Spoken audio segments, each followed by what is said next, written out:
ámbito, digamos, de la resistencia. Por favor, Antonio, presentas el tema de la conferencia y a la conferenciante. Gracias. Seré breve para que Sara nos hable directamente de lo que pretendemos tratar esta tarde. Sara es traductora, básicamente es traductora, pero es corresponsal también en España, en Cataluña, de las noticias que se pueden generar en Europa en general, pero en Dinamarca en particular. Ella escribe en la revista europeísta Magazine Europa, ¿no? Pero a la vez trabaja simultáneamente en interpretaciones en las instituciones europeas. Ella hace de traductora, ¿no? En España viviste en Sevilla y en el 96 estudió literatura española aquí en la Universidad de Barcelona. Y después viniste para Cataluña, ¿no? No, en realidad viví en Sevilla y luego en el 96 vine a vivir en Barcelona y estudié muchos años con Jordi Gracia en la Universidad de Barcelona, que resiste el solito entre tanta pancarta ahora. Esta señora es una ave realmente rara, porque siendo danesa, ¿os acordáis de un mantra que nos han repetido aquí cuando nos prometían el oasis con la Dinamarca del Norte? Sí. Además hay una canción preciosa, no sé si os suena a ustedes, de los oprimidos, etcétera, donde sale la Dinamarca del Norte, ¿no? Eso que nos prometían con la independencia de Cataluña. Bueno, pues esta señora es danesa, conoce perfectamente la realidad catalana, pero conoce sobre todo también cómo nos ven a los españoles, a Cataluña, el problema de Cataluña en Dinamarca, que es lo que nos ha traído esta noche aquí, para que ella nos hable de ello, ¿no? Yo creo que es importante que tengamos en cuenta cómo nos miran los de fuera. Hemos despreciado demasiado cómo nos miran los de fuera. No solo los de fuera, a veces los de fuera de Cataluña que son españoles, o sea, el resto de España. Error gravísimo. Hemos menospreciado de forma inconsciente cómo nos miran los demás. Y la pérdida de la hegemonía moral, la pérdida de la hegemonía cultural, parte de ahí. Ellos han hecho una telaraña, se ha publicado hace un momento, hace unos días, la telaraña de Juan Carlos Cardenal, un periodista que vive en Suiza, donde desenmascara toda la trama del proceso de manipulación de la información en el exterior. Bueno, en este sentido, yo creo que Sara nos puede dar una idea fehaciente de cómo nos ven desde otros países, ¿no? En este caso, sobre todo, de Dinamarca. Y cómo nos ve un país que teóricamente es uno de nuestros ídolos de referencias de la sociedad de bienestar durante el franquismo y durante la transición. Realmente no son ni tan ricos, ni tan buenos, ni tan listos. Ni tan bonitos. Ni sobre todo ni tan justos. Y no son tan ilustrados, porque han demostrado sobradamente en muchas ocasiones, con excepciones evidentes, que han caído en todas las redes de propaganda de todo esto. Os dejo con Sara, que es ella la que tiene que dar la conferencia, y después haremos un turno de palabras, si os parece, ¿vale? Bueno, el título de Dinamarca del Norte es un poco de guasa, porque en rigor Dinamarca del Norte es Groenlandia y las Islas Feroes, pero bueno, claro, influye mucho. Hola, Pablo. El hecho de que la embajada tenía las manos atadas, me lo explican, desde la embajada misma de España en Dinamarca, y obviamente esto eran las órdenes de exterior por todo el mundo, al parecer, que durante la crisis más aguda aquí en Cataluña no hicieran propaganda, no hicieran nada parecido, no intentaran presentar su narrativa apenas. Y claro, eso dio campo libre a Diplocat, a ANC y a Omnium. En Dinamarca tenemos pues un sucursal de ANC, un sucursal de Omnium, teníamos la hermana de Guardiola, luego se mudó a Estocolmo, creo que después de que la estupenda catedral, la Malinevit, la que escribió luego un libro sobre la balcanización en Cataluña y otras partes de Europa, pues ya dio caña, ¿no?, a Puigdemont cuando pasó por Copenhague. Entonces luego, después de que pudieron abrir otra vez el sucursal de Diplocat, se fue a Estocolmo. Y toda Escandinavia, pues es muy parecido entre sí, así que la lógica es más o menos la misma, ¿no? Entonces hoy os hablaré de la concepción que en mi tierra natal, Dinamarca, se hizo del conflicto catalán. En Dinamarca, la prensa y la izquierda radical, no la izquierda en general, sino la izquierda radical, de la que yo estoy formada desde niña, se enamoraron de la narrativa de la región rebelde contra el gran Estado. Lo cual es curioso a la vista de que en todos los países de Escandinavia, donde tenemos un estado de bienestar en full, digamos, completamente desarrollado, damos todo el poder sobre nuestras vidas justamente al Estado. O sea, nos hacemos clientes del Estado. En Dinamarca, Suecia, Noruega, Finlandia, seguramente también Islandia, justamente porque tenemos el Estado para velar de nosotros, pues dependemos del Estado. Y sin embargo nos encanta que haya una rebelión en otro sitio, muy lejos de nosotros. Eso nos gusta como narrativa. Además, no nos damos cuenta en Escandinavia de lo mansos que somos. Y nos encanta el rollo de David contra Goliat, porque es una narrativa que funciona de maravilla y que utiliza una manera muy fija de contar las historias en periodismo en general. Algo tiene que ver también el hecho de que somos países pequeños, que enaltecemos el valor de lo pequeño y miramos el mundo a través de este prisma, de que lo pequeño es bueno. No entiende, porque eso hace que nosotros somos buenos, ¿no? Y no entendemos que el liderazgo de una región es en realidad el sucursal del Estado, o sea, es parte del entramado estatal, y que ejerce poder de Estado cuando ordena rebelarse contra el Estado central y todo lo demás que hizo aquí la Generalitat.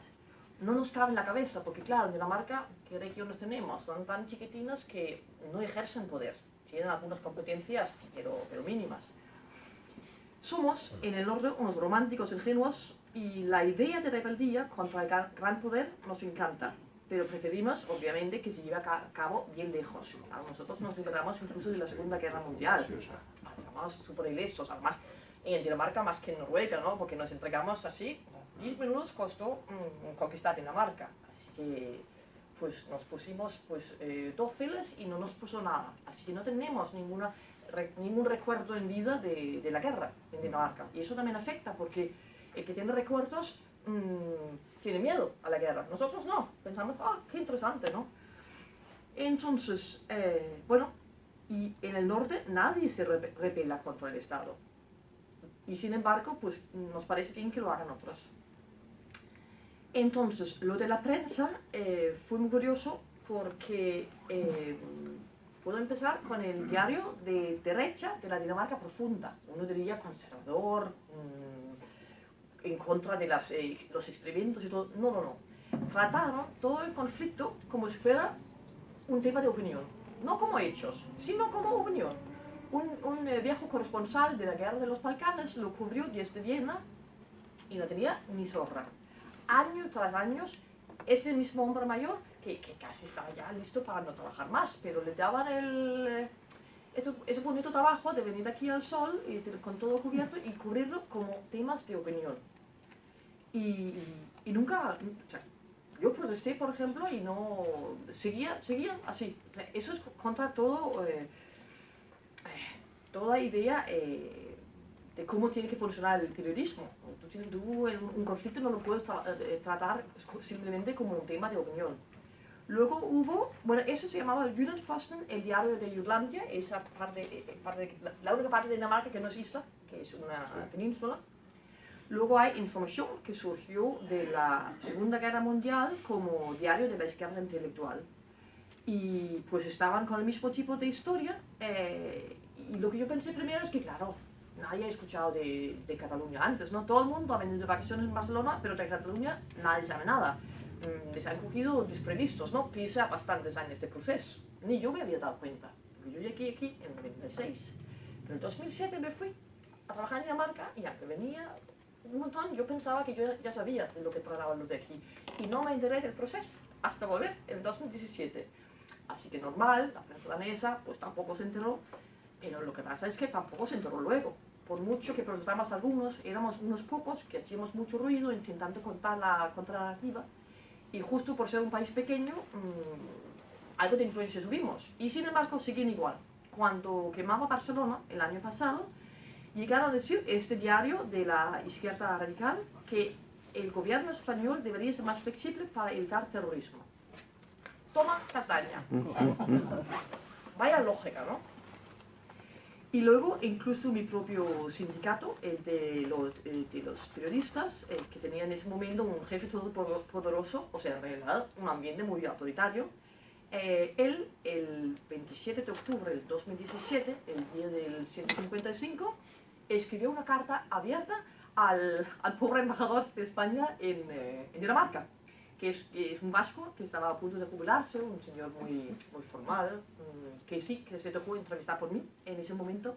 Yo era la única periodista que me interesé por entrevistarle a él. Yo era una novata en ese momento. Yo me hice periodista para escribir y explicar lo de Cataluña.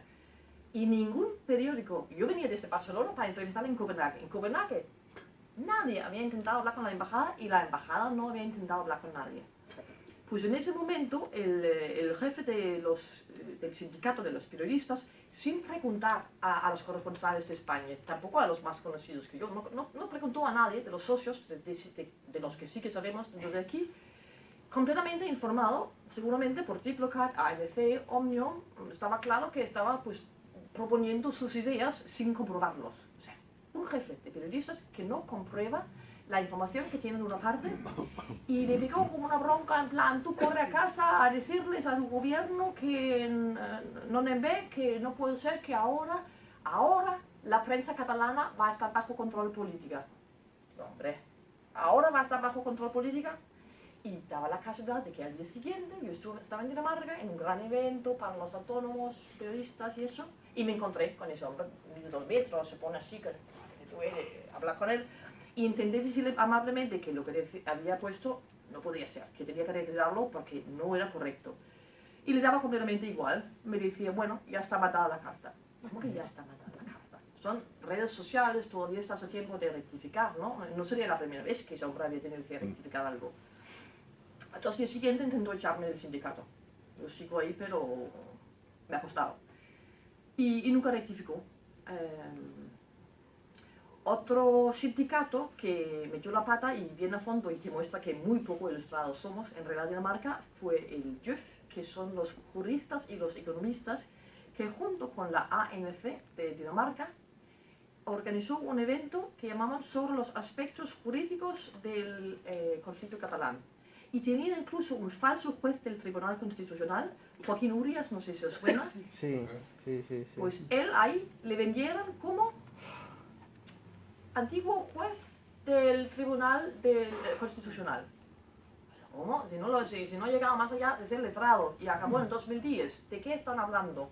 Yo logré contactarle a él a través de una plataforma alemana y le enfrenté a él con esto y le daba igual, no le importaba que le presentaban así. Y claro, en este evento estaba claro que él representaba a los españoles. Y luego había alguien representante a los secesionistas y luego 2 expertos en derecho anterior daneses que no tenían ni idea de Cataluña. Y que sin embargo sí que insistieron en que España en realidad no estaba haciendo nada mal.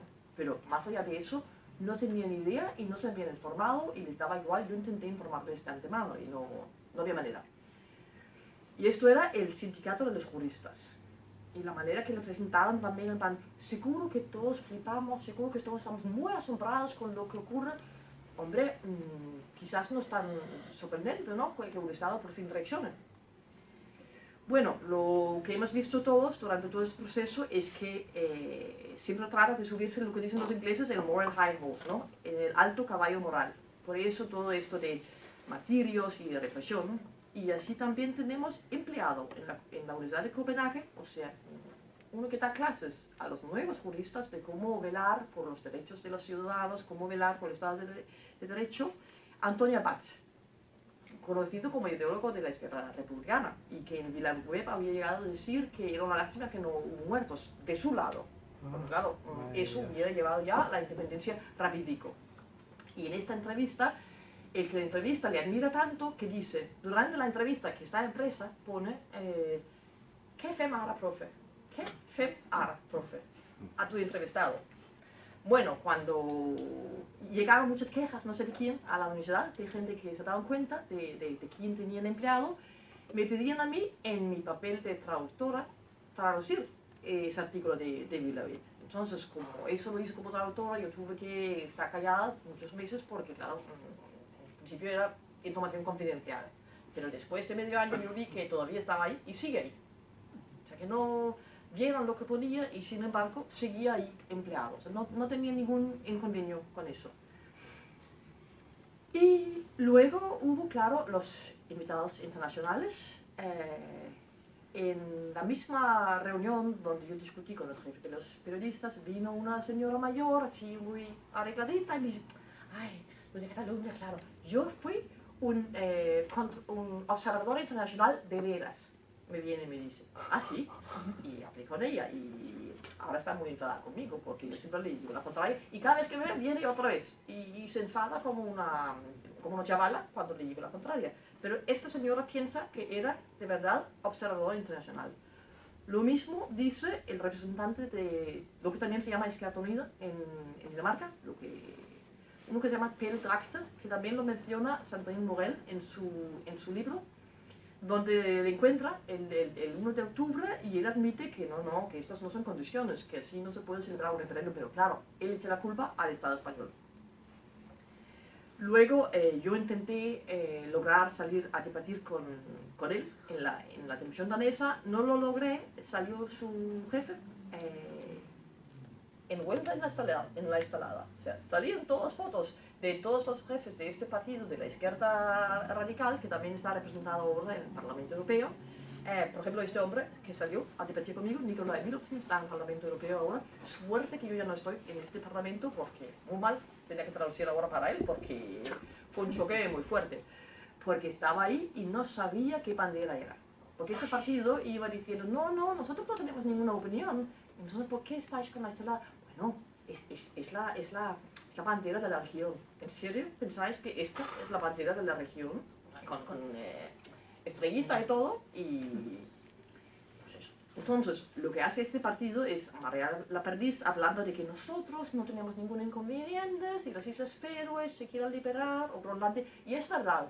El que piensa que puede pillar a un danés pro-secesionista diciendo, tú tampoco te gustaría que... Pues sí. O sea, les da igual, porque en Dinamarca nuestra forma de ser nacionalista es de otra manera, y no nos damos cuenta de los nacionalistas y chauvinistas que somos. Entonces, pues hubo algunos pocos periodistas conocidos que sí que llevaron la contraria. Una se llama Anna Sofía Laab, que ha vivido en Madrid. Otra es Johan Laobi, que también es parte del entramado del sindicato de periodistas, pero nadie quiere tener problemas, que tampoco es que protestó mucho, pero algo sí entre todos, que somos quizás 3 o 5 personas que hemos intentado pues, contar la historia como era y con más conocimiento de causa, y algún efecto sí que hemos tenido. Hay mucha gente en Dinamarca que han dicho que, mira, bueno, es así, o sea, y se han puesto a defender las mismas ideas que defiendo yo porque han entendido lo que estamos explicando. Mi impresión es que lo que ocurre realmente, psicológicamente, es que todo tiene que ver con la autoimagen. Que toda parte del mundo, todo el mundo vemos todo según lo que nos conviene, con las gafas que nos conviene. En Dinamarca, pues, aunque Dinamarca ha cambiado mucho desde yo crecí, en los 70 y 80, pero nos gusta todavía la idea de la rebeldía, la idea de que somos solidarios, mientras salga gratis, ¿no? Y yo lo que veo es como un orientalismo torcido, esa idea de Edward Said de considerar al otro como salvaje, exótico, con unas normas súper interesantes, curiosos, pero que obviamente no civilizados para nada. Entonces yo lo que veo y lo que me provocó como filóloga de hispánicas era que Dinamarca, del norte digamos, impone su punto de vista a Dinamarca del sur. Y eso básicamente, aparte de ser completamente falsa la narrativa, eso era lo que me provocaba a rechistar tanto. Una pregunta. Hubo una profesora de una de las universidades de Copenhague. Sí. Ponte el micro, porque... Perdona. Digo que hubo una profesora de una universidad, que no sé si era de Copenhague sí. o era otra, que tuvo el valor de enfrentar cara Sí. a... Sí. Es lo que ella hace con los nacionalistas, también en Dinamarca. La Malene Sí, la conocí en realidad por eso, la contacté cada vez que yo veía que se iba a una reunión con alguien, si yo lo veía a tiempo, porque la gente empezaba a avisarme, ¿no? Porque yo ahí soy la experta número 1 en Cataluña. Hay otros que saben de España y que saben ver lo que hay aquí, pero nadie que realmente esté aquí como estoy yo. Y hablé con ella. De hecho, ella en una parte luego me contó que le habían entrado a robar su ordenador o el contenido de su ordenador y nada más. Y que la policía secreta danesa consideró que, como no tenía otros enemigos muy grandes, salvo los xenófobos daneses que no hacen actos de ese tipo, eso es más estilo izquierda radical, ¿no? o otros radicalismos. Bueno, era una manera de obrar que no harían normalmente sus otros enemigos, que también se ha enfrentado con los xenófobos en Dinamarca, también la odian, la quieren despedida porque hace política. No, es que ella defiende el proyecto europeo. Yo no puedo ser político, pero también cabe dentro de su puesto. Entonces estaba pues callada y espera un tiempo. Pero escribió un libro, de hecho ella lo escribió en inglés, pero luego salió primero en español, hace tiempo que salió en español. Algo, no recuerdo el título, algo sobre la balcanización de Europa, con Cataluña como el número 1 de ejemplo, y ahora va a salir en inglés y español también. Perdón, inglés y danés. Perfecto. Bueno, damos por terminada la conferencia y ahora entramos con las palabras, ¿no? Pablo. Sí. Bueno. Si queréis, podéis diciendo, si decís vuestro nombre, a quien puedo ir apuntando. Sí, a ver, Pablo Díez. Yo tengo tres preguntas más o menos. Me da una curiosidad política. Hay dos partidos en Dinamarca que se presentan solo a las elecciones europeas, que están relacionadas con el movimiento del Tratado de Maastricht. Eso se llama Movimiento de Junio. Algo así, que son euroescépticos, no sé a qué, o eurófobos directamente, no sé a qué grupo pertenecen dentro del Parlamento Europeo. Estos partidos, ¿cómo se han posicionado? ¿Cuál es el otro, aparte de Jugendbewegung? Lo del Movimiento de Junio, creo que se llamaba. Sí. Uno y luego hay otro, pero solo se presentan a las europeas, me parece, ¿no? Sí, ya sé cuál es. ¿Y qué posicionamiento han adoptado ante esta situación? Yo creo que ni se han enterado. Te voy a contestar una pregunta a la vez, así no me lío.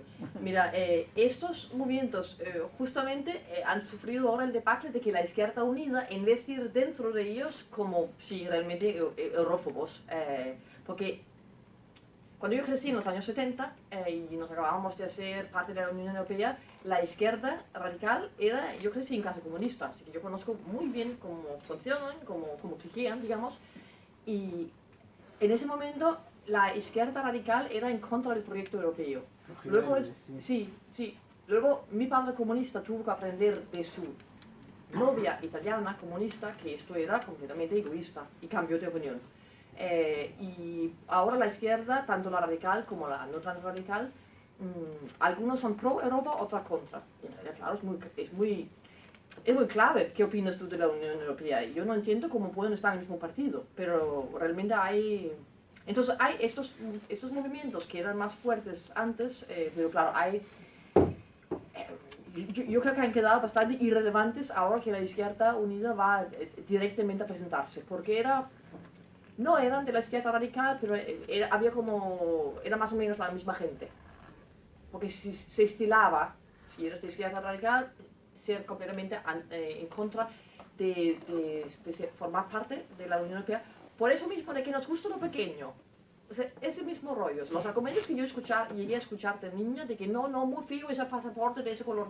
Pero ¿cómo va a ser esto un argumento, por favor? O sea, los argumentos en contra eran carecían de sentido. En realidad es que nos gusta lo pequeño, porque como somos pequeños, pues que nadie nos diga que hay ventajas en lo grande. Sí. Y ya le veréis, el Nicolai Villumsen con el que yo choqué sobre lo de aquí, tonto de culo. Él está ahora en el Parlamento y claro, con modales, eso me llamó la atención también, que él, que se supone que es la persona radical, intentaba ganar el debate teniendo más modales que yo, lo cual es muy fácil.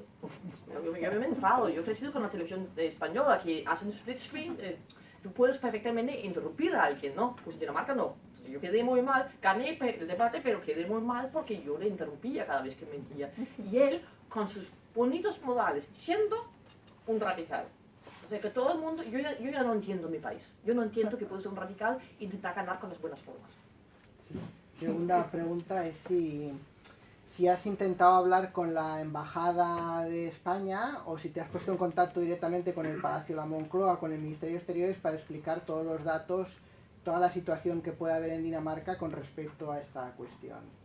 No, yo en su día hablé con la embajada española, que me atendieron bien, hice una entrevista con el entonces embajador, que me recibió con interés, y sigo en contacto con el que le facilitó, que conocí en relación a eso, que es su traductor. Porque claro, hacían old school diplomacy, lo hacían como a la antigua, con un miedo fundado de parecer que iban de parte. Pero claro, es un problema si la otra parte sí que va a toda pastilla haciendo una propaganda sin cesar, y el receptor es tan tonto que se lo cree todo. Además, es muy fácil creerse todo si no hay nadie que representa la narrativa española. O sea, ha habido un problema, también lo dice Cardenal en su libro, que menciona a Robles, que no hemos contado ahí fuera nuestra narrativa. Y eso no puedes estar así quietecito y bonito y no decir nada. Sí. Y en último lugar ya, bueno, Puigdemont estuvo en Dinamarca, pasó fugazmente, creo que estuvo en Helsinki también, pasó aún más fugazmente, y luego fue detenido en Schleswig-Holstein, que hay una importante minoría danesa. ¿Hasta qué punto, dos cosas, hasta qué punto Puigdemont no quiso estar mucho en Dinamarca y en Finlandia porque quizás temió que el código penal podía serle desfavorable con respecto a una extradición? Y luego en segundo lugar, ¿hasta qué extremo, si Puigdemont hubiese sido detenido un poco más abajo en Hamburgo, por ejemplo, el resultado ahora estaría muy distinto y a lo mejor encontró un juez de base, porque no es lo mismo un juez que un magistrado, un juez está mucho más predispuesto así al tontiprogresismo que un magistrado que ya tiene más conocimientos, ¿no? ¿Hasta qué punto ese juez a lo mejor estaba influenciado por su carácter, el juez ordinario estaba influenciado por su carácter a lo mejor de la situación de Schleswig-Holstein, de que hubiera minoría danesa, los catalanes que están perseguidos, etcétera? Ya está. A mí lo que me llamó la atención del viaje de Puigdemont por el norte no es tanto que fuera fugaz, que más le vale, sino que no fue detenido. Yo he trabajado también como traductora para la policía en Dinamarca y aquí, y me temo que parte es una ineficacia tremenda, que cuando hay un euroorden, los rapidicos no son. Yo como traductora, yo recibía textos que yo veía, coño, pero si hace 3 meses que han pedido esto, ¿cómo que tardan este tiempo en mandármelo a mí y luego yo me tomo el tiempo que me da la gana? Obviamente trabajaba rápido, pero me llamaba la atención. Yo siempre pensé eso, que había algo de ineficacia. Quizás, es muy difícil saber. Luego, lo de Alemania, yo no sé, o sea, el tema de la minoría danesa al norte de Alemania y la minoría alemana en el sur de Dinamarca no es tan dolida. Yo no estoy muy segura de que esto influyese en la situación. Es más bien que por la experiencia nazista de Alemania existe una muy mala conciencia, una sensibilidad muy marcada contra lo autoritario y un miedo a actuar de manera autoritaria que podría afectar a cómo responden.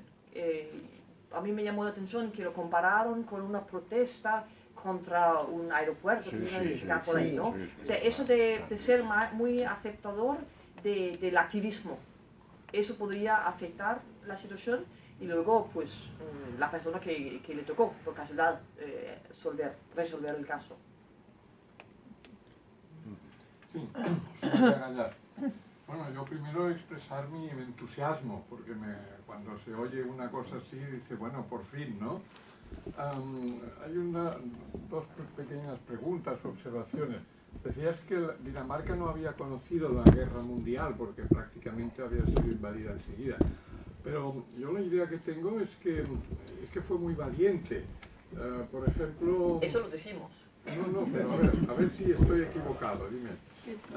Cuando los alemanes impusieron la estrella de David a los judíos, yo he oído que el rey salió con la estrella de David puesta y que los alemanes retiraron la orden. ¿Esto es verdad? Estamos llenos de... No, sí que es verdad. Mi abuelo también yo tengo sus pins con la banderita danesa y la corona del rey, que claro, era una cosa anti-nazi, pero son esas historias bonitas que contamos para para quedar bien.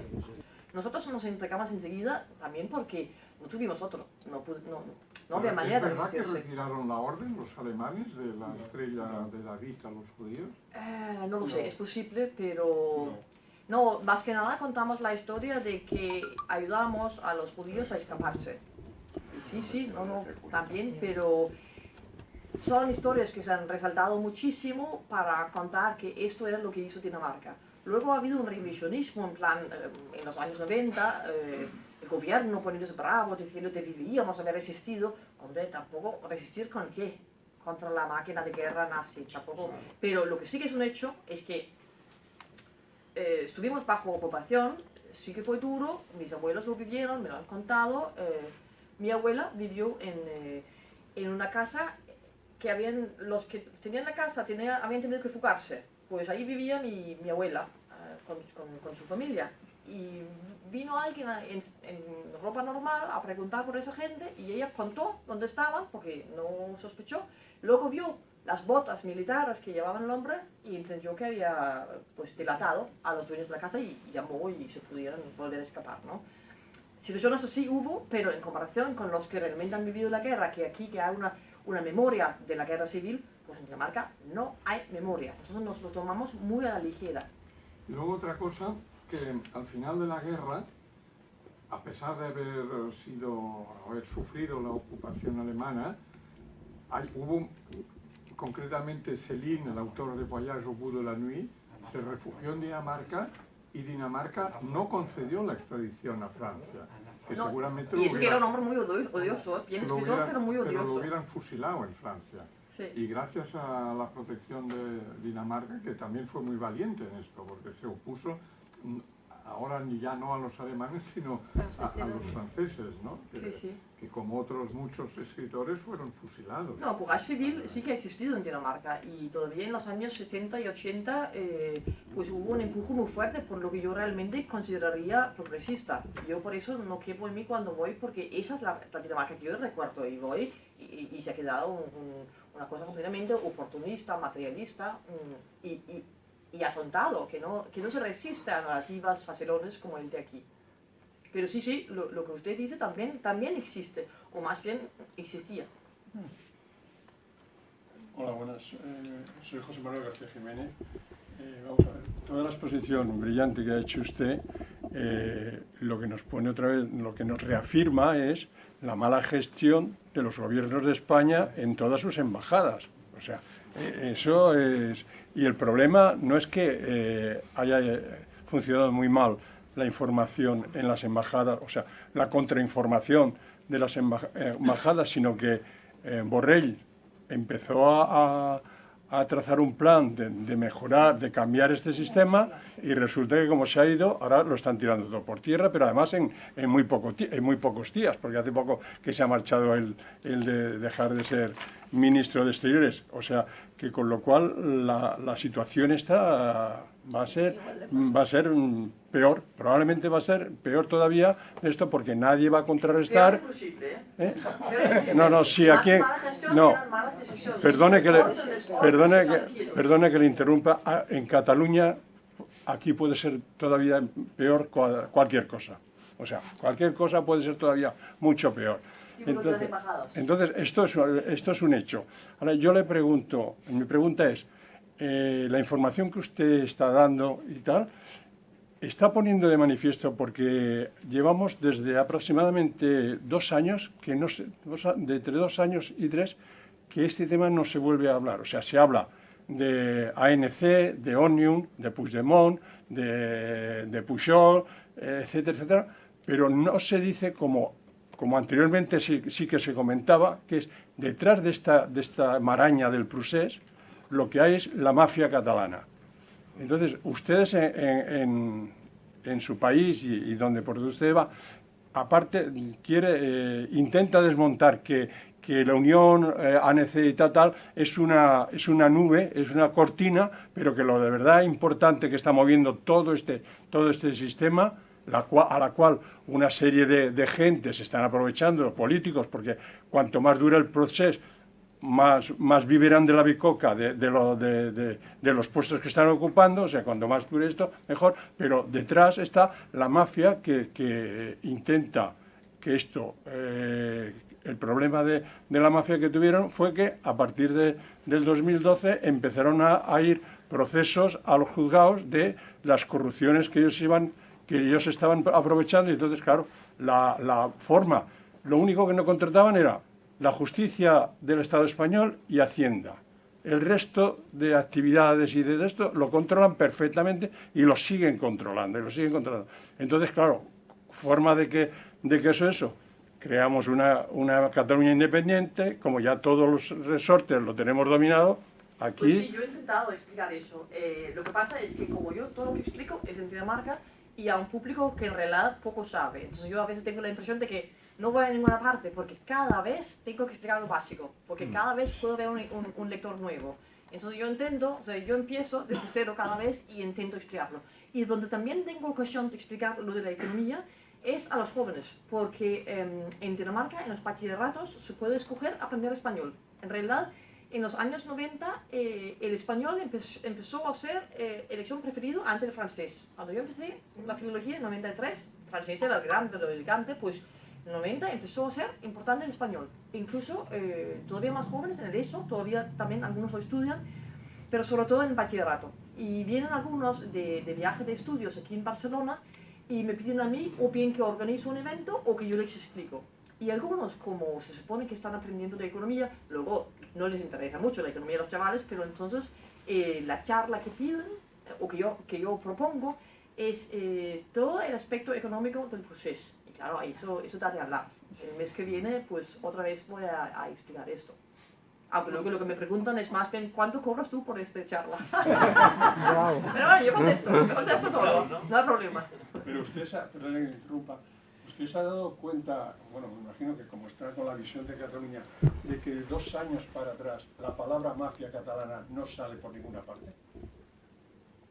Bueno, sí Claro, que ha salido. hablar del latrocinio Sí que ha salido el concepto de mafia, el No, concepto de a libertad. nivel exterior. Una persona de Sociedad Civil de Cataluña hace unos años escribió un artículo muy importante detallando dónde está incrustada la mafia catalana, etcétera. Sí, O sea, le voy a contestar un momento. Sí que ha salido, pero el gran triunfo del nacionalismo, el gran triunfo quizás, no solo es el manipular el pasado histórico, manipular Europa y todas estas cosas, sino manipular nuestro propio presente. Dejar sin contenido de aquello que acontece aquí mismo. Y le puedo decir, vamos, no es el momento, ni el lugar, ni nada, pero le puedo decir que ha habido una y otra vez, de 1000 formas diferentes, incluso en el propio Parlamento, que se ha hablado de racismo cultural, de mafia, de omertá. Se lo ha hecho, pero no sirve de nada. Lo decía ella hace un momento, cuando tiene que explicar este problema en Dinamarca, que tiene que empezar por párvulos, por lo elemental, como Sísifo, siempre con la roca arriba de la montaña y otra vez para abajo. Como nos pasa aquí, denunciamos la inversión y denunciamos otras cosas y da lo mismo. Ellos, con su capacidad para controlar los presupuestos, los medios de comunicación y a todo aquel que escribe, vive de la cosa, etc., y desaparece, no se prosigue. Un ejemplo claro, un ejemplo meridiano, un ejemplo que incluso personalmente yo he vivido y nunca lo he entendido. Bueno, sí, le daba la explicación que le doy, pero seguía sin comprenderlo. Cuando sale el programa 2000, que ahora todo el mundo habla de él, todo el mundo parece que lo conocía, pues yo les aseguro que el programa 2000, que no salió así en la prensa cuando salió, que salió en El País, salió en La Vanguardia y salió en el periódico el 28 de octubre del 90,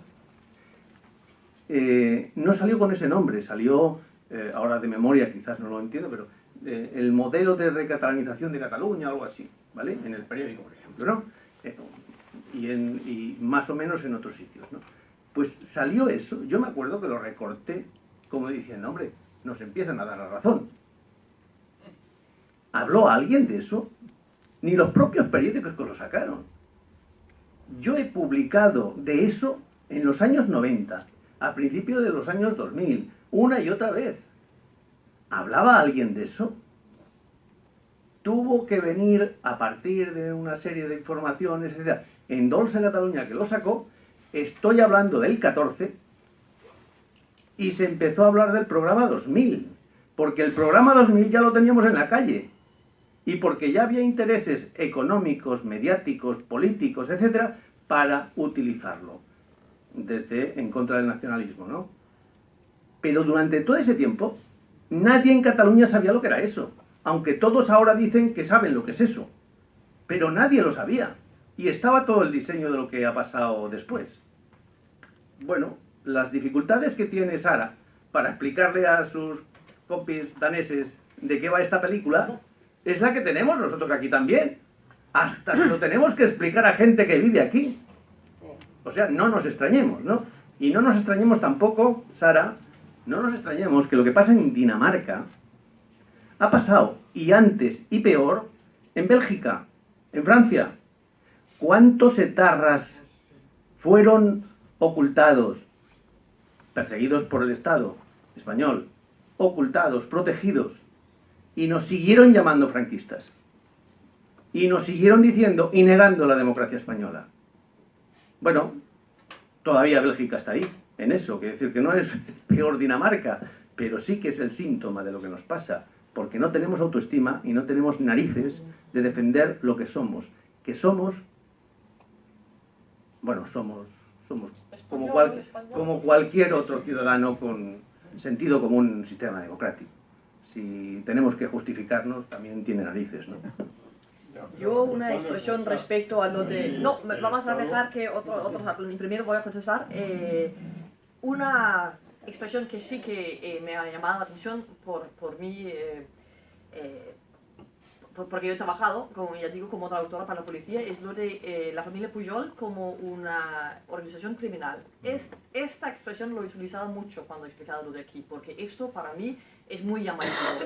No es decir mafia, pero realmente es decirlo. Porque es lo que, por ejemplo, Europol, ¿con qué trata Europol? Pues con terrorismo y con crimen organizado. Entonces, el hecho de que llaman, la Fiscalía al menos llaman así a la familia Pujol, yo lo he utilizado para expresar de una manera simple como era lo de aquí. Y luego, hablando de cómo se entienden las cosas, yo cuando vi un artículo que yo había escrito hace muchos años, antes de ser periodista, pensé, hostia, yo realmente he escrito eso, porque yo a ETA, como todo tal vez en aquel momento, lo llamaba Movimiento de Liberación. Yo leo eso y pienso, ay, por favor, de verdad escribo yo eso. Porque claro, así en Dinamarca hablábamos y hablamos todavía de ETA. Y yo he visto todavía, hoy en día, a la prensa danesa, la gran prensa estatal, etcétera, y privada, hablar así de ETA. Y hoy en día no, yo lo veo y yo les mando cartas a toda la redacción, les digo que no puede ser. No, bueno, decimos lo mismo que The Guardian. Pues a mí me la suda The Guardian, es responsabilidad vuestra, ¿no? Entonces sí, las palabras no son inocentes. Pero es que propio Aznar se lo llamó eso, ¿eh? Dijo que había abierto negociaciones con el Movimiento Nacional de Liberación Vasco. Perdón un momento. Vamos a dejar las palabras porque si no hay un cruce de tal. ¿Va usted? Yo primero quiero unirme al agradecimiento que se ha manifestado, porque desgraciadamente no son muchos los corresponsales extranjeros que han defendido esta visión, por llamarla suavemente objetiva, de Cataluña. Me ha recordado, por ejemplo, el famoso libro de Sandrine Morel, en el que abiertamente explica cómo se le pedía cuando quería para que dijera lo que había que hacer aquí. Me ha llegado de manera indirecta presiones que hubo, por ejemplo, en Canadá, y hubo Le Devoir, puso unos artículos y le contesté, y después el problema es que no ha habido reacción. Eso que se ha contado de la embajada en Dinamarca, eso era en todas las embajadas que no actuaban. Sí. Y precisamente tengo amigos en Canadá que se escandalizaban de que no contestaran, de que fuera desde aquí que tuviéramos que contestar a Le Devoir, que es un periódico que se pretende progresista. Traigo aquí porque hace unos días estuve en Bélgica y me regalaron este libro de Puigdemont, La crise catalana, editado, entrevista con uno de los mejores periodistas belgas, y que hay unas cosas enormes, quiero decir, ¿cómo puede ser que se haya escrito esto? Entonces estamos actuando para que este señor rectifique, pero Le Monde fue mucho más gordo, cuando en el suplemento sacó 4 páginas diciendo después del Brexit, Catalan exit. Y Lefebvre, el redactor jefe, se pidió disculpas, pero no rectificaron.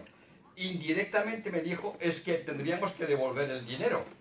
Es que me parece tan gordo, y creo que ese aspecto de compra de la información es lo que hay que denunciar, y a mí me extrañaba mucho que no hubiera una reacción como la que he oído esta noche de los corresponsales, porque los corresponsales no solo Sandrine Morel, y eso pues me parece impresionante. A mí el aspecto que más me ha sorprendido quizás en todo lo que se ha dicho en el extranjero y contra lo que no ha habido reacción, es que se considera al movimiento independentista, y aquí también en muchos sitios, como progresista, que es lo más escandaloso que me parece a mí. Quiero decir, que hayan colado esta cosa, que el gobierno actual, me parece muy bien la reacción que van a tener, a ver si es verdad, los agricultores extremeños ir a casa de don Pablo. Es decir, a ver que vean realmente allí, a ver si hay esa... Es decir, que actualmente el gobierno actual, que es cesarista, por llamarlo de alguna forma, pueda ser tragado y presentado y defendido como progresista, que un periódico que se dice objetivo como El País pueda ser portavoz de todo este movimiento, es lo que, entonces, de alguna manera me ha aclarado muchas cosas la intervención, y le agradezco, como he dicho al principio, pero de todas formas no he sentido cómo es posible que esa propaganda haya cuajado sin ninguna reacción. Porque ustedes no lo han parado aquí. Son muchas cosas. Voy a empezar por un lado. Yo, como ya digo, soy de casa comunista. Cuando yo llegué aquí en 96, pues el año siguiente trabajé de camarera, y aunque éramos camareros y nunca hablábamos de cosas de gran nivel, cada uno tenía claro quién era qué. Y a mí me llamaban españolista. Yo acababa de llegar, estudiaba filología hispánicas y me resistía al cuento nacionalista de aquí, que en aquel momento era muy suave. Pero ya tenían claro los de mi alrededor que yo era españolista. Todavía no llegó a ser un conflicto. Una amiga de aquel entonces, una de las catalanistas, pues luego habló conmigo una y otra vez durante estos años de crisis, ¿no? Porque no aguantaba que ella decía que cuando yo por ejemplo fui a las manifestaciones, a veces de los nacionalistas, y los colgaba, y yo no tenía la culpa de que eran muy tontos todos, o sea, pero claro, parecía que yo escogía a propósito gente muy tonta, porque decían unas barbaridades, y quizás yo ponía unos comentarios un poco irónicos. Entonces, esta amiga de aquel entonces, pues siempre rompía conmigo. Pero lo que yo me fijé en aquel entonces, ya tipo en el 97, era cómo puede ser progresista un nacionalismo. Yo he crecido con que lo progresista es el internacionalismo, y sobre todo lo izquierda se supone que es internacionalismo. Yo veía en la calle Perán tiendas con camisetas de Che Guevara junto con la estelada. ¿Esto qué es? Entonces, respecto a lo otro, de lo de la presión, en realidad no hace falta presión, basta con ser tonto. También hay gente que se vende, como por ejemplo en Tarragona hay una pareja de supuestos periodistas, pero ¿qué periodistas? Son lobbyistas, y claro, cobran muy bien, de Omnium por ejemplo. Oye, señores, cobran muy bien por ser unos héroes de la revolución. Ya digo que en realidad yo no he sufrido ninguna presión. Bueno, la presión que sufrí era que cuando yo estaba atareada, yo que no tengo un ejército de gente que hacen mis deberes en las redes sociales, yo estaba en la televisión debatiendo con el de Izquierda Unida, el representante de lo exterior, y al mismo tiempo el tipo que no se había atrevido a debatir conmigo en la tele, que había venido aquí de invitado internacional o observador, lo que fuera, y que también encontró Sandrine Morel, que pues cierto me encanta ser el Club Morel, que es de mis grandes ídolos. Pues él estaba escribiendo mientras tanto que yo, lo que yo decía, claro, lo decía por mi familia. Por mi familia. ¿Por qué familia? ¿No? Como, o sea, como si creían que yo tenía un marido español y ni siquiera lo chequeaban. Eso es como que cuando yo llevaba la contraria, se pusieron a meter conmigo en plan, bueno, sí, tú dices eso porque tú no eres neutra. Pero lo que más me llamó la atención es que un hombre de la Izquierda Unida dice que una mujer de armas tomar, ¿será que lo dice por su marido? ¿Verdad? ¿Dónde están los progresistas, no? Y ya le he dado, por eso, lo que tocaba dar. Yo no sé, perdona, Leori, ¿hasta qué hora tenemos? Hasta las 9. Ah, bueno, entonces vamos estupendamente, porque las preguntas se convierten en exposiciones todas maravillosas, o sea que adelante. Primero tú, y después yo usted. quería preguntarle, hace 2 años pasa lo del octubre del 17, septiembre-octubre del 17, es un escándalo, pero yo reconozco y lo veo que en Europa fue una gran sorpresa, no sabían muy bien de lo que iban y coincide con lo que usted está diciendo, que efectivamente era una sorpresa y no había ninguna. Han pasado 2 años, el gobierno español de alguna forma trató de mejorar esa explicación de lo que había pasado, al menos con Borrell parece que hubo una clara orden a la diplomatura para que hiciera acción diplomática tratando de contrarrestar determinadas informaciones, y lo que se ha demostrado clarísimamente es que aquí estamos ante un movimiento nacionalista claramente insolidario y claramente supremacista. Pero eso de una forma clarísima. La cuestión es, han pasado 2 años y Europa, la pregunta es, ¿se ha enterado de que estamos delante de un movimiento supremacista y muy insolidario y que no les importa para nada el destino del pueblo, sino que es un puro principio de privilegios? Yo diría que sí. O sea, ¿Se han enterado en Europa? Los políticos de envergadura de la Unión Europea sí que lo tienen clarísimo. Claro, la Unión Europea funciona como funciona, no dicen las cosas muy claramente o de manera muy tajante, pero claro, ellos no se han dejado llevar. Por mucho que a nosotros nos parezca que han hecho poco, pero se han resistido. También se han resistido los políticos de envergadura de los países europeos. Quien no se ha resistido es la prensa, y claro, la prensa es muy influyente, la prensa, y mini políticos como los que yo menciono en Dinamarca, que a mí me sacan de quicio porque son la versión original de la ideología dentro de la que yo crecí. Por eso yo me meto tanto con ellos, porque me molesta que se hayan vuelto tan tontos. Pero en realidad no importan. Importan solo porque les dan la posibilidad de hablar y si nadie les lleva la contraria, sí que van a afectar a la opinión pública. Y en relación a la prensa, ¿es un problema de dinero? O sea, pagas y la prensa dice lo que tú... No, basta con ser gilipollas. No hace falta que te cobren. Eso está clarísimo. Pero clarísimo. Luego, compresita sí, en el sentido de que, pues en el norte tenemos mucho frío, te pagan el viaje, pues qué bonito, ¿no? Pero no, en realidad no es que seamos corruptos al norte, es que somos profundamente tontos. Y con eso basta.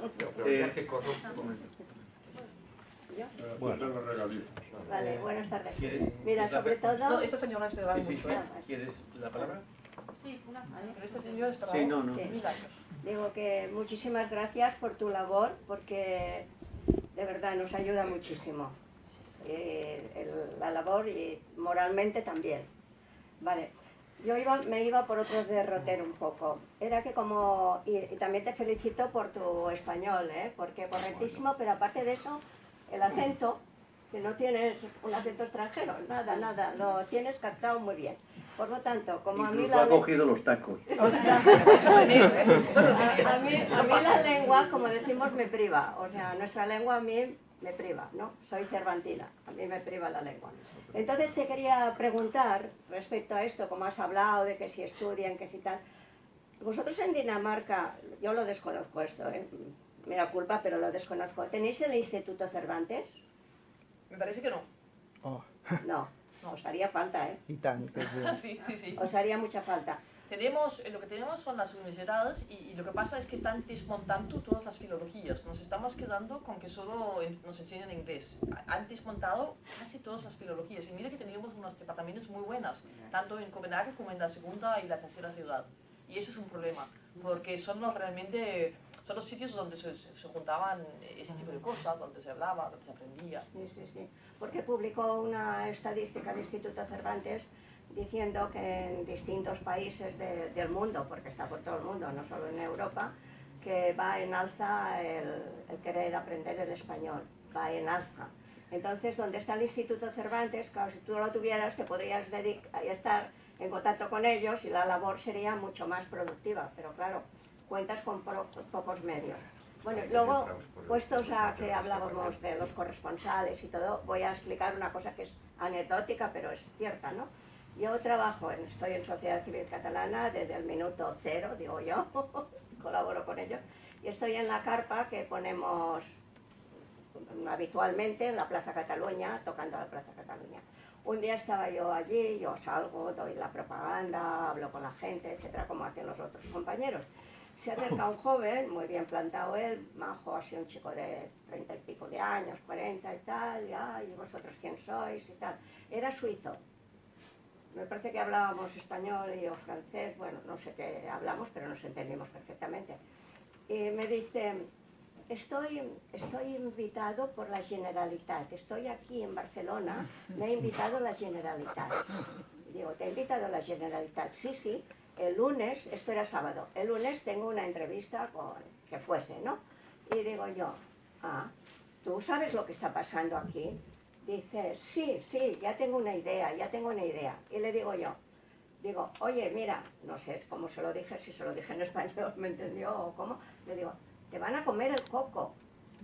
Dice, no, usted no sufra que no me lo comen porque yo vengo enterado de cómo va la cosa y tal y cual. Dije, bueno, pues menos mal. Sí, vale. Esto hará unos 3 años, o no sé, no recuerdo bien, 3 años. Al cabo de un año, medio año, no sé cuándo fue, un artículo de un periódico extranjero, no sé qué, con la foto del mozo. Yo soy muy buena fisonomista. Y dije, este chico, este es el suizo. Entonces buscamos, o dije a un compañero, mira a ver si te puedes enterar, porque no me salía por internet o tal. Efectivamente era un periodista y tal, pero hablando a favor del procés. Y dije, ¿ya lo han comprado? Este iba mucho ya digo así. Yo que no hace falta comprarnos. Es que, bueno, depende, países. Si gusta la narrativa y te facilita el trabajo, yo creo que los untan, ¿eh? Claro que sí. Yo, de hecho, alrededor del mismo tiempo, más o menos por el mismo tiempo... Porque si él venía preparado a decir, no me van a convencer, y lo convencieron, a mí esto me da... Claro. Sí, pero si vienen de Suiza, seguro que tienen la vida arreglada ya. O sea, ya digo que no todo es cosa de comprar. También es simplemente que nos gustan ciertas narrativas y nos hace fácil el trabajo. Pero de hecho, justamente de vez en cuando nos encontramos con personajes curiosos. Que yo, por esos mismos tiempos, yo me encontré con un abogado irlandés muy desagradable, por cierto muy machista, que no estoy acostumbrado a encontrarme con esto. Muy desagradable, y en una fiesta de los guiris, aquí, los expats, y él se puso a contarme que, claro, que él estaba empleado por la Generalitat, bueno, a favor del proceso, ¿no? Y yo discutí un poco con él el tema, y ahí es donde yo vi que era machista, porque él me trataba en plan, tú qué vas a saber, pequeña niña, ¿no? Pero me llamó mucho la atención, pienso, ¿y una abogada de Irlanda qué hace él en la Generalitat haciendo esta labor, no? De todas maneras, no nos pongamos victimistas. Es decir, no pensemos que somos casi nada, que no hay gente en Europa que sabe perfectamente de qué va esto, incluso que todos se dejan comprar. Cuento una anécdota. En 2009, en el Parlamento de Cataluña, vino invitada por la consellera de Educación de Convergencia y Unión, Inger Einsig, ¿vale? Una sueca, esta es danesa, una sueca. Y yo tuve la oportunidad tenía que intervenir, intervine, y curiosamente la habían traído para lo que las traen. Les pagan esto y lo otro para que hagan propaganda de lo suyo. Y yo intervine y evidentemente era una intervención completamente distinta a la sala, a todos. Posteriormente ella volvió a coger la palabra. Ya había sido, digámoslo así, amable con nosotros, o no agresiva, pero es evidente que no tenía la información adecuada. Volvió a coger la palabra y dijo lo que dijo. Y yo después, cuando salimos, nos vimos, tomamos algo, hablamos, etc. Y esa señora hoy es una de las más enemigas declaradas internacionales del nacionalismo catalán.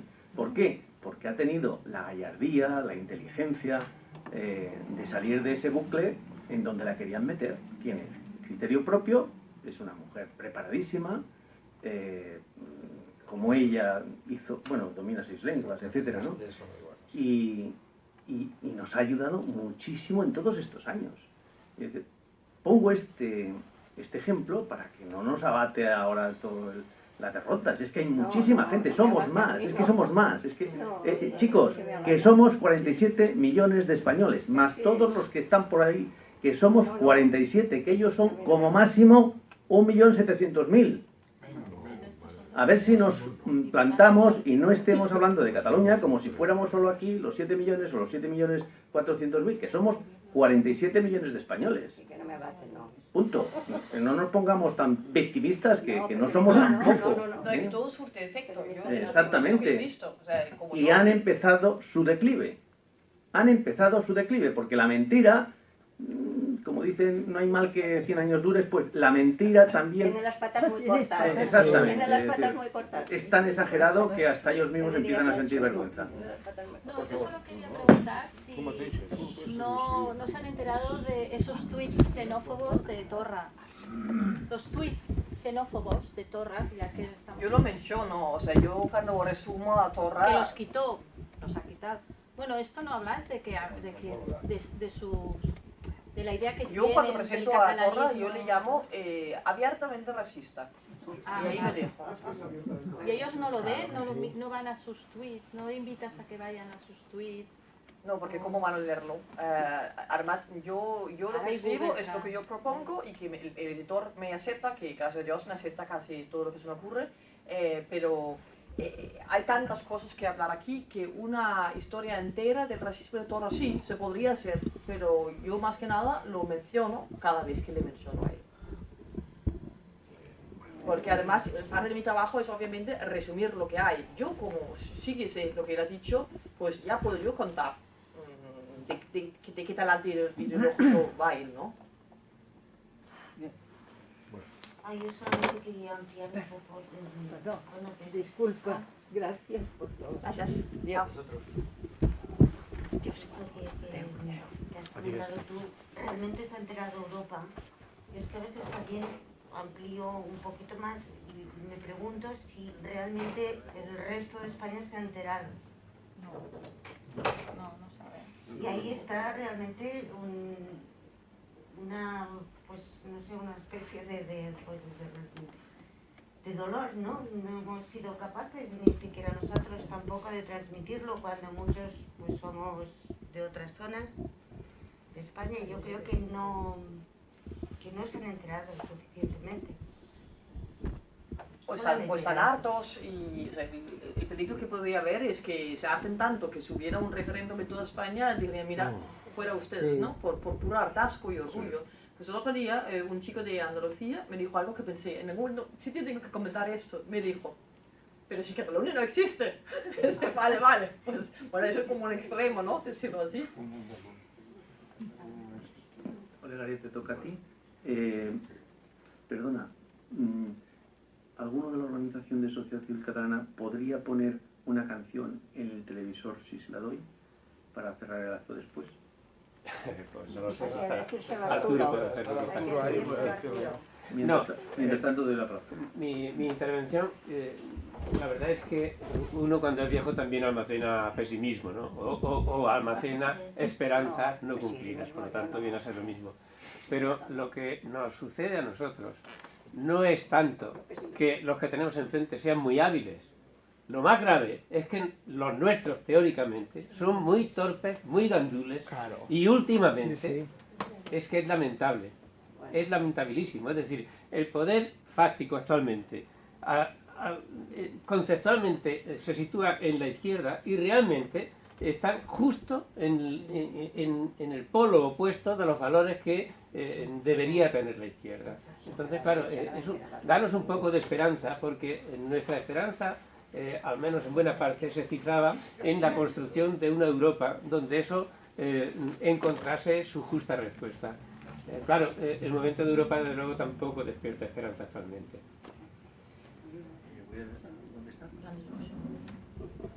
A ver, se está planteando, está en el ambiente, en cada una de las intervenciones, cómo es posible que hayamos llegado a esto.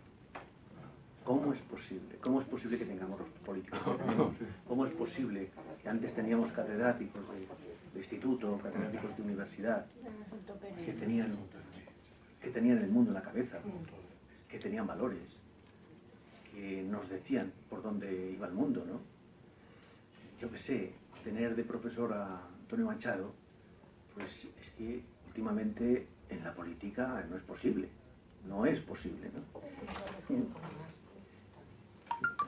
Pero también a veces los contextos históricos hay que tomarlos en lo que son. Hemos vivido un contexto histórico de 40 años de dictadura.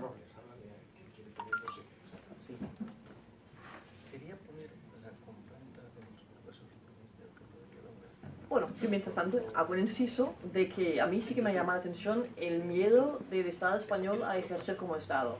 Eso sí que es un problema.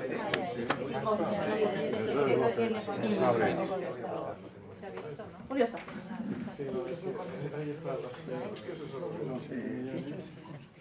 Vale, estupendo. Bueno, entonces me parece que me he perdido, pero lo que pretendía decir es que, como muy bien decía Olegario, el gran problema que hemos tenido en este contexto es que a veces los contextos de la historia te cogen por la mitad y te rompen en pedazos. Y tenemos que asumirlo, es así.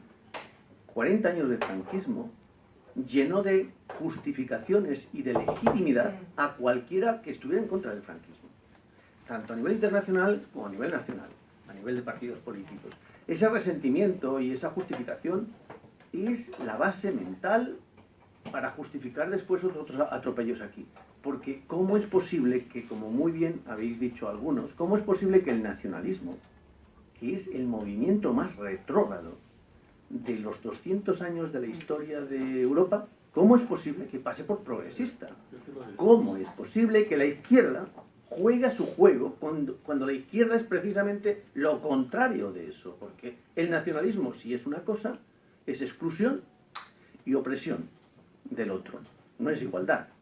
Decía Albiac en cierta ocasión que el nacionalismo o es opresión o no es, o es diferenciación o no es, o sea, depende de negar al otro.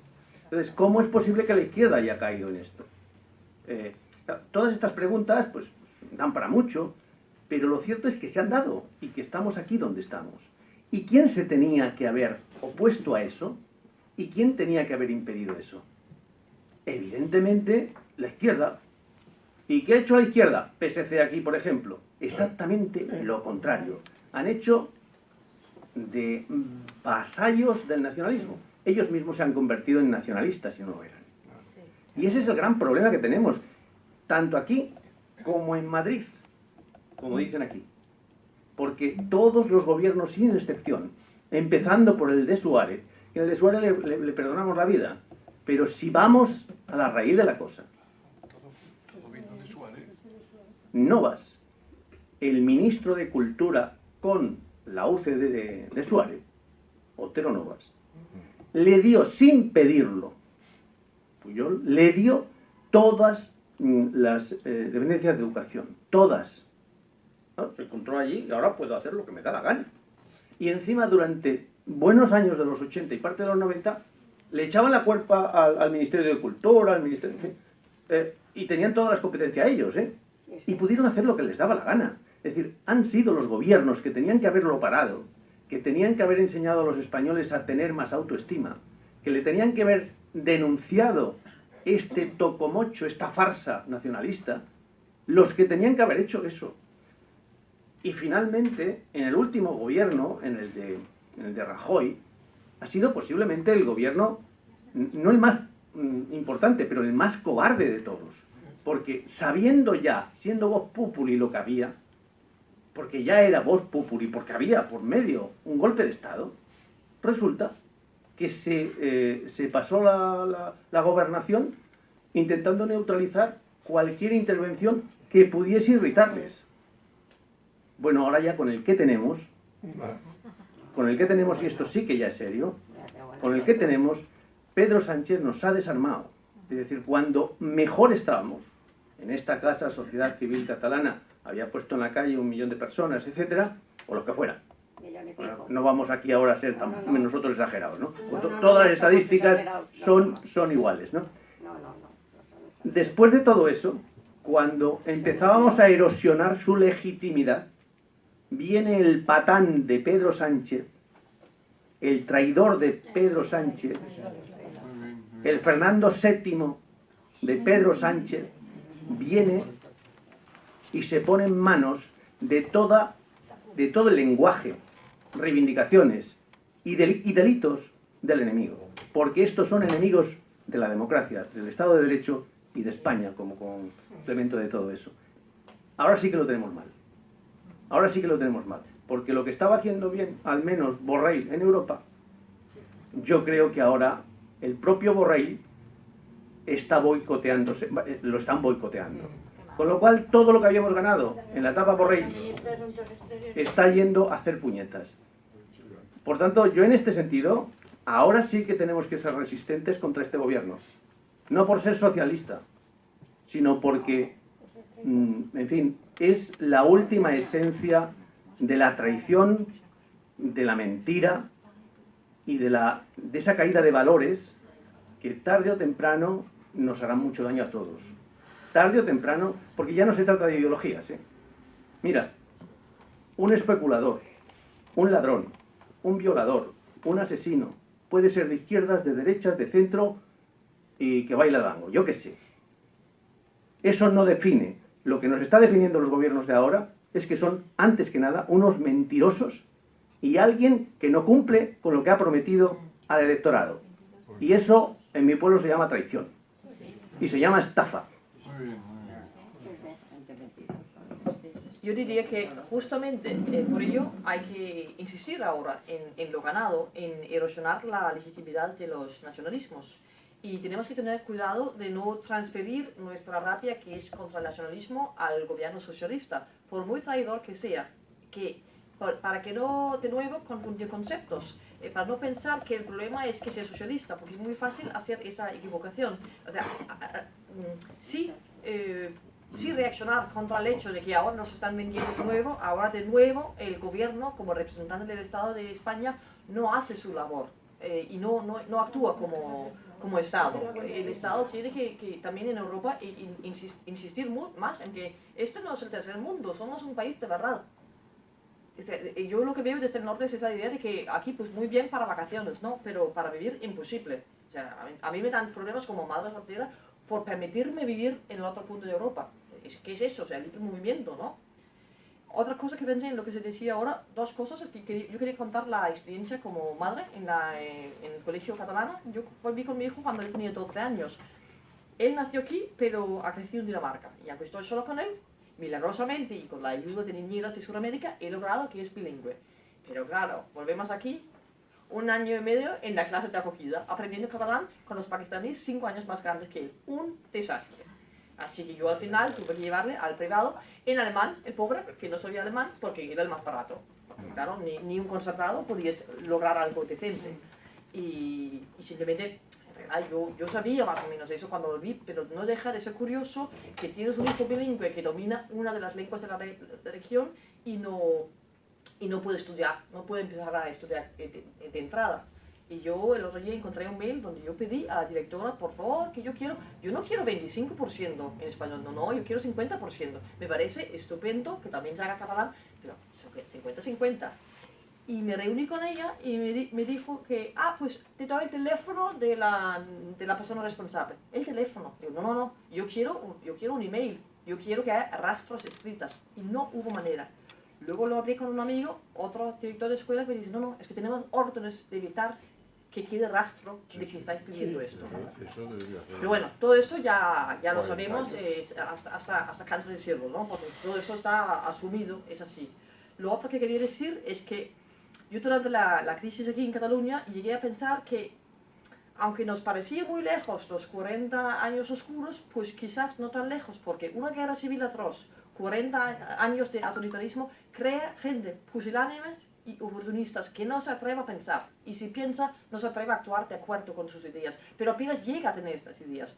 En ese sentido, creo que hay unos restos del franquismo en eso de que sea tan fácil lograr, y de la guerra civil, eso de que ponerte del lado del poder, ¿no? Es lo que yo al final pensé aquí en Cataluña, que no de la misma ideología del franquismo, sino de la misma lógica, de que nadie se atreve porque es demasiado caro significarte.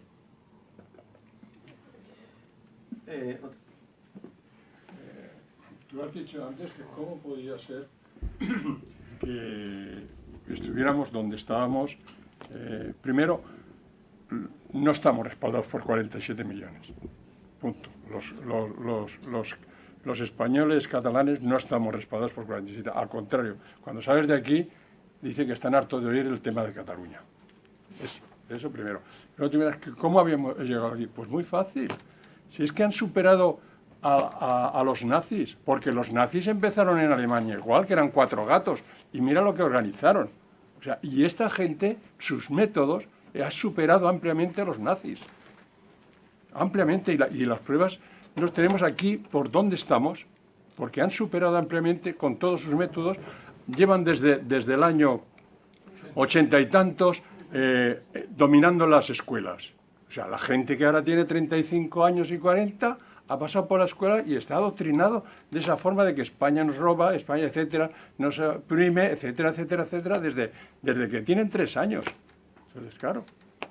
Entonces, el problema, ¿cómo se resuelve? Pues hay dos medidas muy drásticas que, desde luego, el gobierno de que tenemos ahora ni soñarlo. O sea, la educación tiene que pasar al Estado toda la competencia.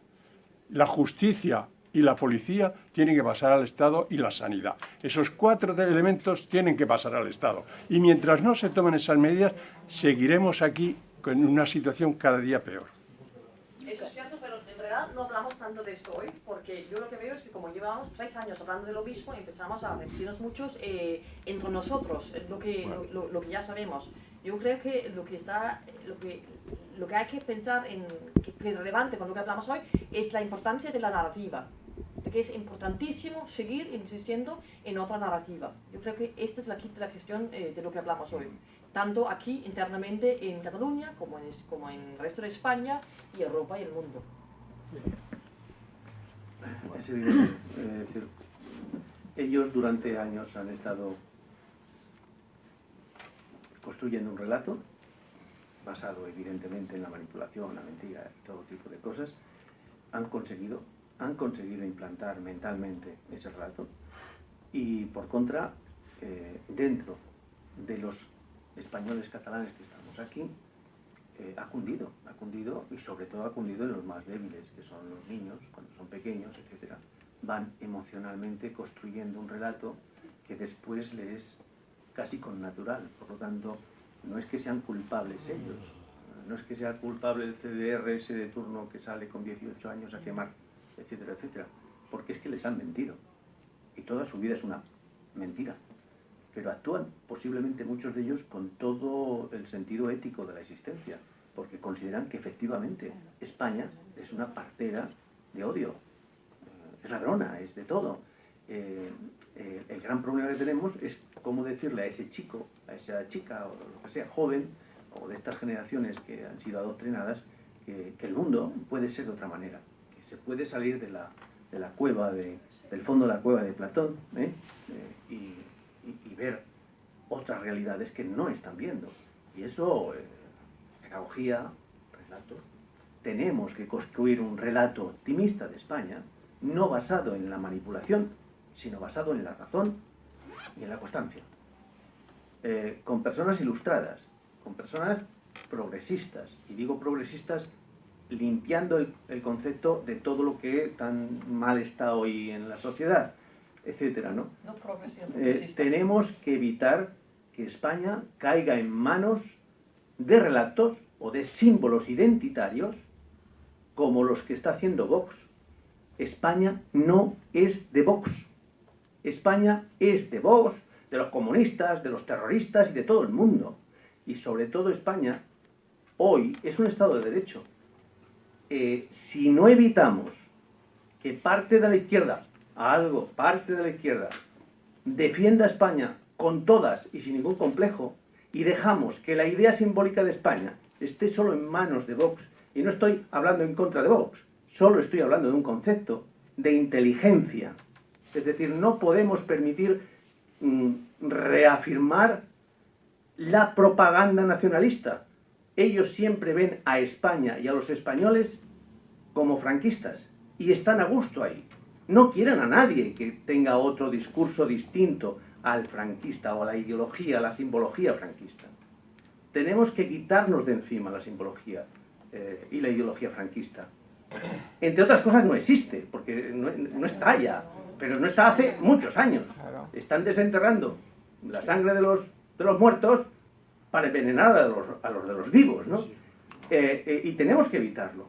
Pero demasiada gente en España no entiende que porque nos comportemos de una manera extraordinariamente identitaria de lo español, estamos defendiendo a España. No, no, la estamos hundiendo. En eso se basa el nacionalismo.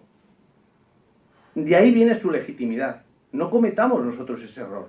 La gente que en el Partido Socialista o en la izquierda en general o en el centro o en la derecha normal y corriente defiende a España, deberíamos mostrarlo. Deberíamos mostrarlo. Y por último, decías, ¿cómo hemos llegado hasta ello? Bueno, no es solo que ellos sean unos nazis, como dices. Porque si ponemos palabras truculentas constantemente, no tienen ningún tipo de aceptación en la sociedad. No, no, es que hemos fallado nosotros. Yo ya cuento que hay chorizos, yo ya cuento que hay violadores. Lo que no puedo contar desde el Estado es que los policías no los persigan, que los jueces no los condenen, que los políticos no hagan leyes para digamos, neutralizarlos. Y lo que hemos hecho los españoles es evadirnos. Evadirnos, es verdad, porque yo eso lo aprendí en el 95, en una caravana por la tolerancia lingüística que hicimos por toda España, que según ibas pasando de comunidad en comunidad, el mismo periódico tenía portadas y noticias distintas. Vivíamos encapsulados en una información que nada tenía que ver con España como conjunto, sino como individualidades. O sea, yo lo vi entonces. Porque como íbamos muy deprisa por toda España, íbamos viendo toda esa información tan distinta de un lugar a otro de las mismas cosas. Lo que tenemos que hacer es un relato de conjunto. Y no nos olvidemos que nosotros somos los primeros culpables, empezando por los de aquí, no por los de Sevilla, Lugo o Zamora. Allí nos enteraron, entre otras cosas, porque los sistemas de comunicación y los sistemas de gobierno no condenaron lo que estaba pasando aquí. Y les aseguro que ha sido denunciado. Desde el año 81 aquí se ha denunciado lo que estaba pasando aquí. Pero no se quiso. No se quiso tener en cuenta. Y por tanto, es normal que en el resto de España todavía haya reticencias, todavía, pero ha cambiado mucho, reticencias sobre lo que ocurre en Cataluña. Y hay que explicárselo, y hay que explicarse cosas tan elementales como que cada vez que se refieran a Cataluña, no digan los catalanes, digan los nacionalistas, digan los catalanistas. Catalanismo y nacionalismo y decimos lo mismo, ¿Por qué? Porque es el lenguaje lo que nos está traicionando. Nos han comido el lenguaje. Nos han fastidiado el relato español. Si nosotros mismos no vemos a España como una dama preciosa y hermosa, pues mal vamos. Nos han fastidiado la autoestima de ser lo que somos. Nos han humillado con nuestra lengua. Con la lengua de todo, no mía ni tuya, es la lengua de todos los españoles, ¿no? Y este tipo es este tipo de cosas es tan exagerada que en una sociedad normal y corriente pensaríamos que solo es una pesadilla, pero es una realidad y la estamos viviendo ahora mismo, en esta sala. Tendríamos que reflexionar sobre por qué los españoles nos hemos comportado así, y hay muchas, muchas razones.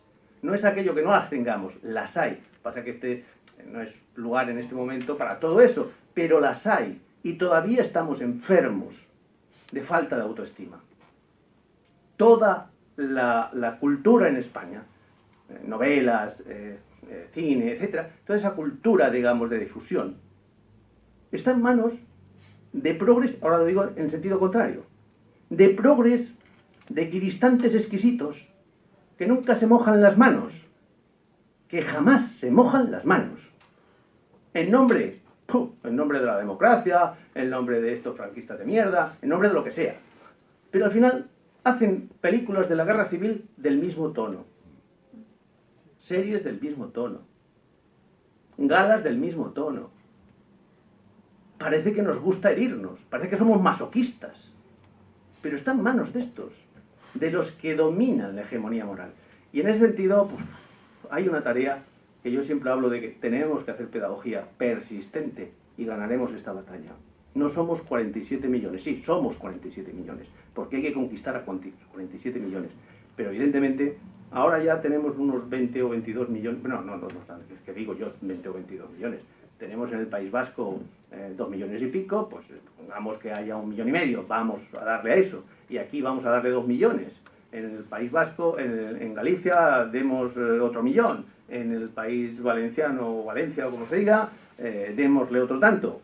Bueno, que haya 8 o 10 millones de personas que no quieren ser españoles. Bueno, pues hay 30 que sí queremos serlo.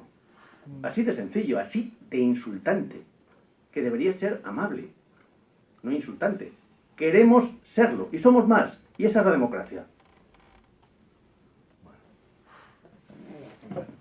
Yo diría respecto a esto que justamente por ello, por eso de que nos han comido el lenguaje, por eso es tan importante la labor lingüista y la conciencia plena del significado de las palabras. Hoy hay una contraportada en La Vanguardia donde una señora que trabaja con las palabras, de alguna manera dice que las palabras no son inocentes y no debemos ser inocentes al usarlas.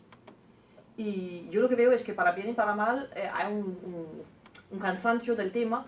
Es bueno porque ya no tiene atractivo, es malo porque ya no hay conciencia del peligro. Y con lo pesados que han sido ellos, yo creo que es importante que nosotros también seguimos siendo pesados. Hace falta, al mismo tiempo, que también es verdad lo que dijo Pepe Rossinyol, de aquí, de la Sociedad Civil Catalana, en su día a mí, hace 1 año o algo así, o medio año, que tampoco se puede estar hipermovilizado todo el tiempo, porque también la gente tiene una vida privada, otras cosas por las que interesarse, pero de alguna manera tenemos que encontrar una forma de seguir hablando de esto. Si os parece, terminamos, ya no hay más preguntas y tal. Desde luego, agradecerle a Sara la exposición que nos ha hecho y sobre todo, que esto a veces abusamos de la paciencia de los que escuchan, sobre todo lo breve, concisa y clara que ha sido. Sara, no te pienses, esto es muy interesante, yo le daría un aplauso por...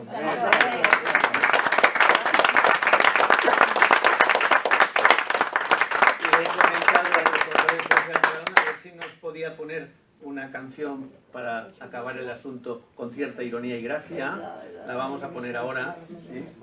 A ver, dale. Que la conoceréis.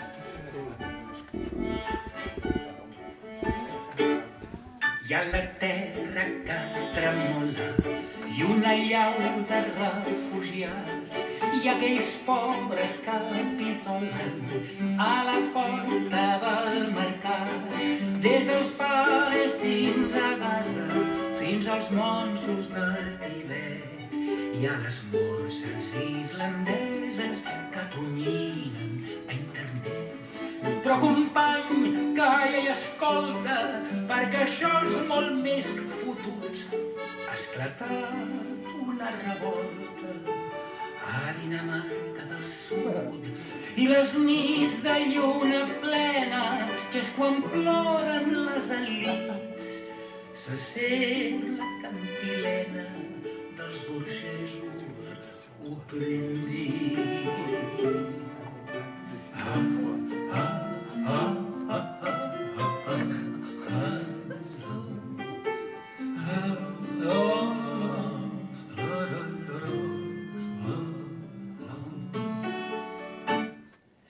entre el mar i la muntanya clama el dret a decidir si el xalet de la Cerdanya o la torre a l'Estartit. Per la dreta van Ferraris, per l'esquerra van tractors. N'hi ha que porten un rosari i banderes i tambors. I a la meva cosineta, la que es pren per Rosa Parks, que per no sentir-se sola, empunyant la casserola, va fotent-li com s'està. I una monja tucumana amb sabates i mitjons, industrials i perroflautes, i unes pijas mig incautes amb síndrome d'Estocolm.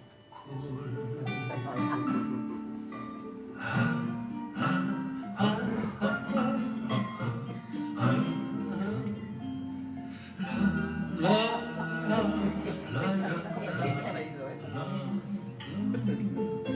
Verge Sacrosanta, morena com la nit, escolta la cuiplanta dels teus cers oprimits. Ja pon la gallineta, ja plora el cocodril, ja escombra la rateta com els contes infantils. I a la plaça Catalufa carda una fred de collons. La república fa llufa i s'envolen els coloms.